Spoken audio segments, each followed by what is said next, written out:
Alright, so magandang umaga, magandang tanghali, magandang gabi sa inyong lahat kung anong oras nyo man ito napanood.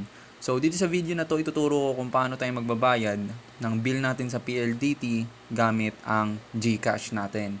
So para sa akin, mas maganda sa GCash guys. Sa pananaw ko lang naman dahil GCash lang naman yung isa sa mga ginagamit kong e-wallet.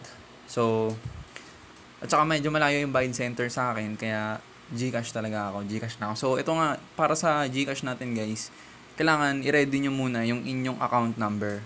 So, meron tayo dito, nag-email sa akin kasi yung PLDT, sinend nila dun sa email ko, yung aking account number at yung aking landline number.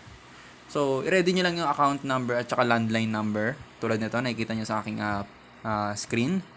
So, pag na-ready nyo na yan, punta na tayo sa GCash.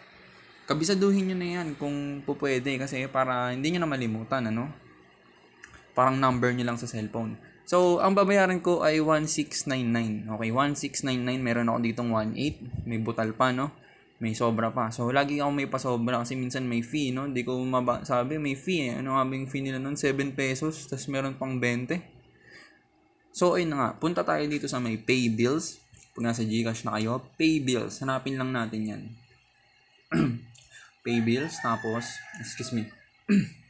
So, pag nandito na tayo sa pay bills, hanapin naman natin si telecoms. Okay, telecoms guys, telecoms. Buksan natin yung telecoms na yan. Loading, ang bagal ng wifi yan. So, ayan, nandito na tayo sa loob ng telecoms. Meron ditong search engine. Search natin yan guys. PLDT, ayan. So, ang piliin natin guys, ito, sa unahan. So, yan yung piliin natin guys. Yung Smart My Bro, di ko alam kung saan yan. Pero dito na ako nagbayad sa pinakauna, no? Puta ragis. So, hintayin natin guys. Hintayin lang natin. Ayan. So, andito na tayo. So, account number 10 digit. So, yan na yung kanina. Yung sinasabi ko nga.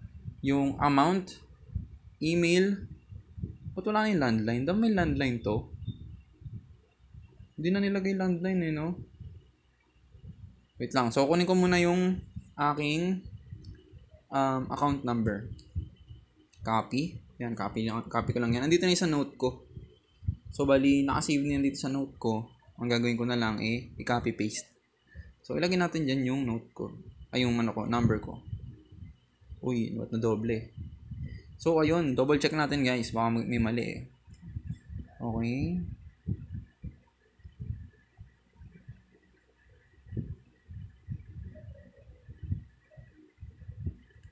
Okay, ayan na. Okay na nga. So, yung amount natin, 1699.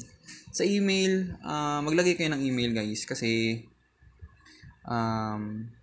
i-email nila sa inyo yung notification na paid na ba kayo or ano man. So, yan. Yes, I agree to pay 15 PHP to get, ayan, bill protect. Ito pala yun guys. Ito pala yung sabi ko. So, bayaran na natin. Yes, bill protected. Ano ba to? For receipt, we need to share your name. Cancel kaya natin to. 1699. Okay. Confirm. So, kahit hindi na yun guys. Kahit hindi na pala yun. Kasi first time ko nang bayad nun guys. Napindot ko siya. So, nagkaroon pa ng fee na 15. So, ayan na nga. Nabayaran na natin mga lodi. Ganun lang kadali guys. Ganun lang kadali. Kasi nakakaraang ko guys, bayad ko dito, hiningi pa yung landline. Ngayon wala na yung landline, no? Yung update ata nila yun, account number na lang. So, mas madali. Okay na. So, yun lang. Ganun lang kadali guys. Kung nagustuhan nyo itong video, leave a like and mag-subscribe na rin kayo guys para meron kayong updates sa mga next ko na i-upload na video. Maraming salamat.